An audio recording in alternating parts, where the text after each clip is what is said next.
Have you ever walked through your home and suddenly felt a little unsteady? Like the floor just didn't feel as sure beneath your feet as it used to? Maybe it was a loose rug, a low coffee table, or just the way the sunlight hit the floor that made you stop for a second and think, that could have gone badly. If that sounds familiar, you're not alone. As we get older, our balance changes, our vision might not be quite as sharp, and our bodies don't always react as quickly as they used to. That's perfectly normal. But it also means we need to be just a little more mindful of the spaces we live in every day. Today, I want to have a real heart-to-heart about something that doesn't always get enough attention. Making your home safer so you can move around with confidence and peace of mind. Because here's the thing. Falls are one of the leading causes of injury in older adults, and most of them happen right at home. But the good news is, with just a few small changes, you can turn your home into a place that supports your independence instead of threatening it. So, in this video we're going to go over 5 simple but powerful ways to prevent falls, without turning your home into a hospital room. These are practical, everyday things you can do that don't require a big budget or major renovations. Just thoughtful tweaks that make a real difference.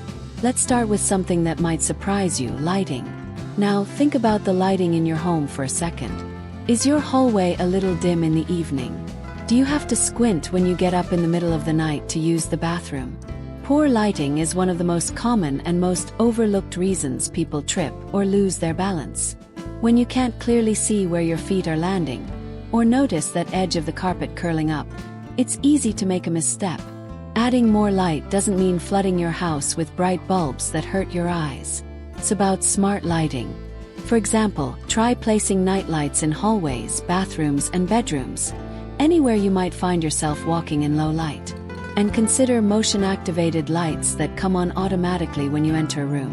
That way, you don't even have to fumble for a switch. One woman I spoke to recently told me that after adding motion lights to her stairs and hallway, she finally stopped worrying every time she got up for a glass of water at night. She said it was the best $10 she ever spent. Now, once you've got better lighting, the next thing to think about is what's under your feet. Rugs, mats, even those comfy slippers that have seen better days. They might not seem like a big deal, but they can be sneaky little hazards.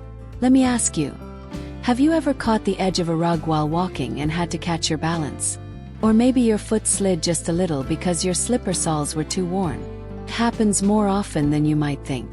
Loose rugs that curl at the corners or slide across hardwood floors are major culprits. And shoes or slippers that don't offer good grip can be just as dangerous. The solution: keep the cozy but choose wisely.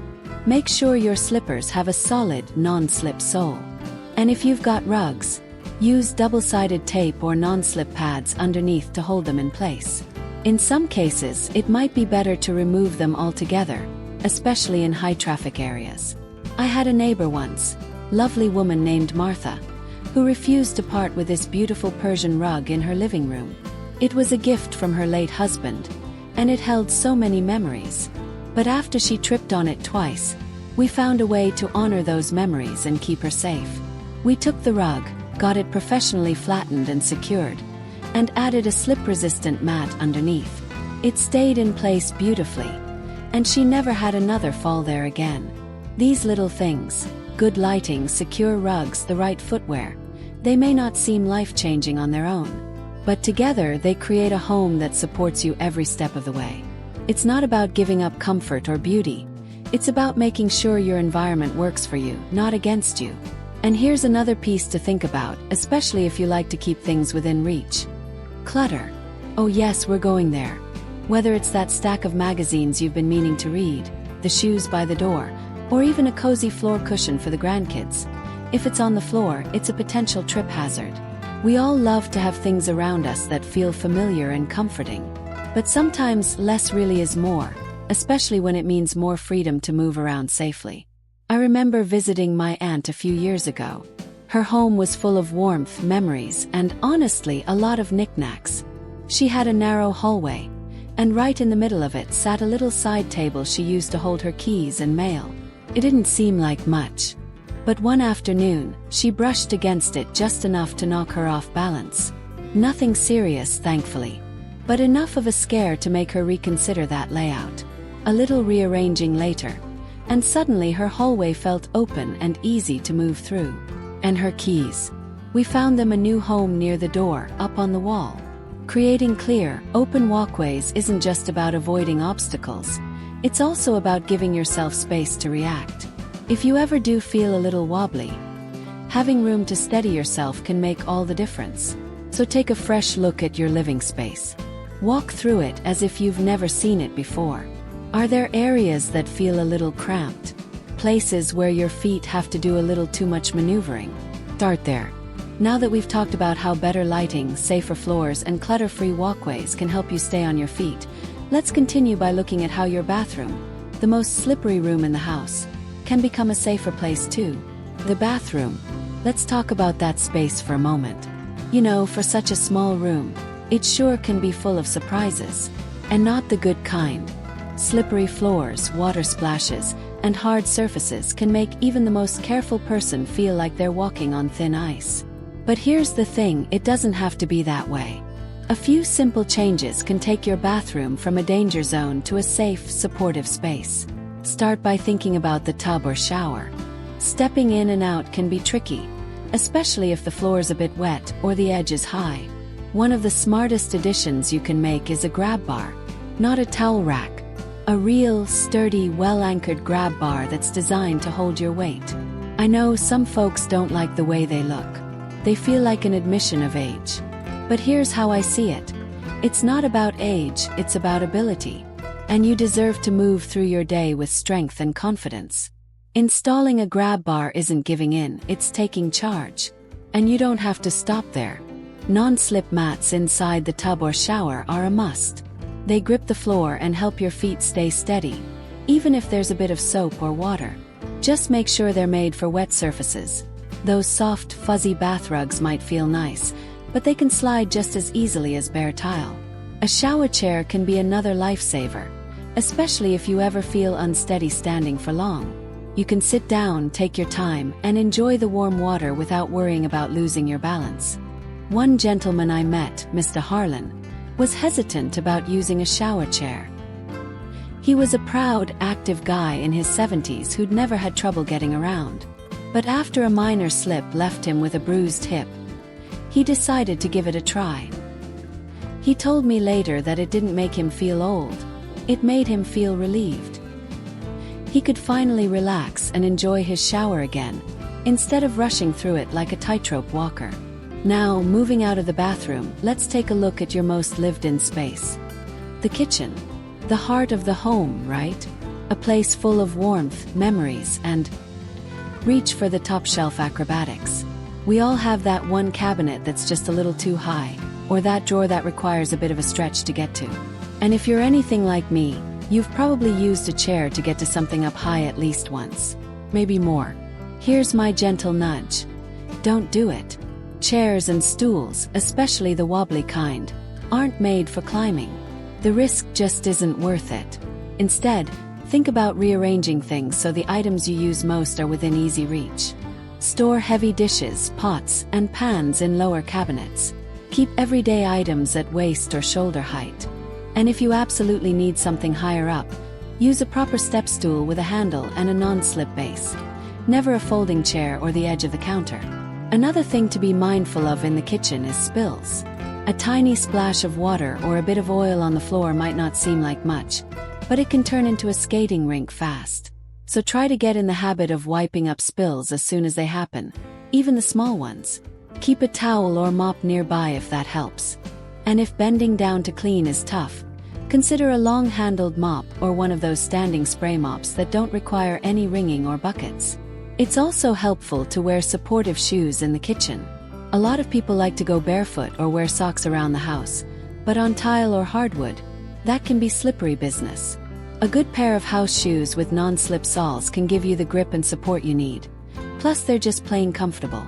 One woman told me her grandkids gifted her a pair of memory foam slippers with rubber soles, and she said they made her feel like she was walking on clouds, and safely too.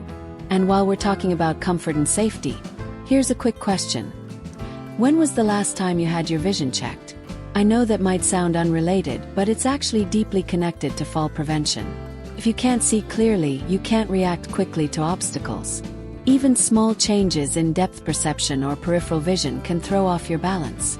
So make it a habit to have regular eye exams, and keep your glasses clean and updated. It's a small thing that can make a big difference in how you move through your space. I once spoke with a retired teacher named Joan who had a couple of close calls. Not from slipping, but from misjudging. She'd step off a curb that was lower than she thought, or misstep the final stair in her house. It turned out her prescription hadn't been updated in over 3 years. A quick visit to the eye doctor, and she was walking more confidently than ever. Sometimes, staying safe is just about seeing things more clearly, literally. These little details add up. None of them are dramatic on their own, but together, they create a world where you can feel steady and secure. Where you can make a cup of tea, take a warm shower, or walk from the living room to the bedroom without a second thought. And really, isn't that what we all want? A home that feels like a safe haven, not a place that keeps us on edge. You've worked hard to build your life, your home, your independence. Keeping yourself safe within those walls isn't just about avoiding injury. It's about preserving your freedom, your peace of mind, your ability to do the things you love without hesitation. Next, let's turn our attention to one final area that's often overlooked, but just as important when it comes to staying steady on your feet. Your bedroom. Yes, even the room where we're supposed to feel the most relaxed and secure can have its own hidden risks. Think about the way you get in and out of bed, especially in the middle of the night. Maybe it's dark, maybe you're still half asleep, or maybe your legs feel a little stiff after lying down for a while. That first step onto the floor. That's often where trouble starts. One of the easiest ways to prevent a misstep is to make sure there's a sturdy, clear path from your bed to the door, or to the bathroom, if that's where you usually go during the night. That means no piles of laundry, no loose slippers, and no extension cords snaking across the floor. And just like we talked about before, a soft, steady nightlight can make a big difference. You don't have to turn your bedroom into Times Square, just enough light to guide your way safely. And let's talk about the bed itself for a moment. If your mattress is too low or too high, it can make getting in and out feel awkward or even unsafe. Ideally, when you sit on the edge of the bed, your feet should rest flat on the floor, and your knees should be level with your hips. That gives you better leverage to stand up without having to rock or push yourself too hard. If you've been struggling to get up in the morning or sitting down feels like a fall instead of a gentle move, adjusting the height of your bed could really help. I remember chatting with a couple who had downsized to a cozy little apartment after retiring. They had treated themselves to a new, plush bed, one of those high ones with a thick pillow top. It looked like sleeping on a cloud. But every morning, getting down from that cloud became a challenge. They ended up swapping the bed frame for a lower platform model. And just like that, the daily climb was gone. Little changes, big results. While we're on the topic of starting the day, let's not overlook the power of routine. When you wake up, take a moment. Don't jump out of bed too quickly, even if you feel wide awake. Sit on the edge for a few seconds, let your body adjust. Give your legs a gentle stretch. That small pause can give your blood pressure a chance to stabilize and help prevent dizziness or lightheadedness, which are common culprits behind unexpected tumbles. And here's something else that might surprise you. Staying active during the day can actually help prevent falls at home. I know we're talking about housekeeping safety, but movement plays a bigger role than you might think. When your muscles stay strong, your balance improves. When your joints stay flexible, you're better equipped to recover from a misstep. That doesn't mean you need to hit the gym or do anything strenuous. Even simple things like walking through the house, standing on one foot for a few seconds while brushing your teeth, or doing gentle stretches can help keep your body alert and agile. One viewer wrote to me recently and said she started doing 5 minutes of gentle yoga every morning next to her bed. Nothing fancy, just a few moves to wake up her spine, roll her shoulders, and get her circulation going. She said not only did it make her feel more energized, but it also helped her feel more stable throughout the day. A few minutes of movement, a few moments of mindfulness, it adds up to a safer, steadier you. So let's take a breath and reflect for just a moment. We've looked at a few key areas of the home that can either help or hurt our safety. Lighting, flooring, clutter, the bathroom, the kitchen, and now the bedroom. None of these changes require turning your house upside down. They're not about limiting you, they're about empowering you to keep living the life you want. in the place you love most. Maybe you're watching this and thinking, that sounds nice, but I don't know where to start. That's okay. You don't have to do everything all at once. Pick one small thing, maybe adding a nightlight or clearing the hallway, and go from there. Every single improvement, no matter how small, brings you one step closer to a safer and more confident life. And remember, you don't have to do it alone. Ask a friend, a neighbor, or a loved one to walk through the house with you. Sometimes just having another pair of eyes can help you spot things you've gotten used to. We all have those habits or setups we stop noticing after a while, right? But together you can find simple ways to make your space work better for you. At the end of the day, this isn't about fear. It's about freedom. You've spent a lifetime building a home that reflects who you are. Let's make sure that home keeps you protected and independent for years to come. 'Cause you deserve that. You deserve to feel strong, supported, and safe in every step you take. I'd love to hear from you. What's one thing you've done to make your home a little safer? Or is there a tip from today's video that you're planning to try? Drop it in the comments. Your story might inspire someone else to take action too. And if you found this video helpful, go ahead and give it a thumbs up. It really helps the channel and lets me know what kind of topics are making a difference for you. Don't forget to subscribe if you'd like more practical tips, warm encouragement, and thoughtful conversations just like this. Here's to living with strength, with grace, and with peace of mind, no matter your age. Take care of yourself, and I'll see you in the next video.